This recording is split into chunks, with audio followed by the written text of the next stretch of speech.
చంద్రబాబు నాయుడు నోటికుండా వచ్చినటువంటి మాట, అంటే చంద్రబాబు నాయుడు నోటి మాటలన్నీ నీటి మీద రాతలు అనేటువంటిది ప్రజలకు అందరికీ తెలిసినటువంటి విషయమే. చంద్రబాబు నాయుడుకి అబద్ధం చెప్పడం అనేటువంటిది చాలా సులువు.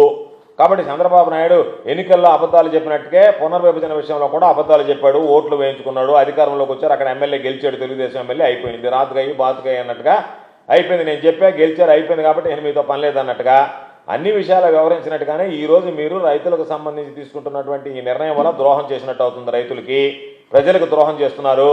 కాబట్టి ఎన్నికలకు ముందు కందుకూరు నియోజకవర్గాన్ని పంపించేస్తాను, గూడూరు నియోజకవర్గాన్ని తీసుకొస్తానని కందుకూరు నియోజకవర్గాన్ని మాత్రం ఒంగోలు కలిపారు. గూడూరు నియోజకవర్గం మీద మీరు ఎందుకు సవతి ప్రేమ చూపించి ఆ రోజు మాట్లాడేసి వెళ్ళిపోయి ఈరోజు వాళ్ళకి సంబంధించినటువంటి వాళ్ళందరూ కూడా మరలా మనం నెల్లూరులో కలుస్తామని చెప్పి ఓట్లు వేయించుకొని ఒక ముఖ్యమంత్రిగా నేను వస్తే మిమ్మల్ని నెల్లూరులో కలుపుతానని నువ్వు ఇచ్చినటువంటి మాట ఈరోజు కట్టుబడి ఉన్నావా? ఆ మాట మర్చిపోయావా? ఆ మాటను ఉల్లంఘించడం లేదా? ఇచ్చినటువంటి హామీని మరొకసారి గూడూరు ప్రజలకు మోసం చేస్తున్నావు అనేటువంటి దాని మీద స్పష్టత రావాల్సినటువంటి అవసరం ఉంది.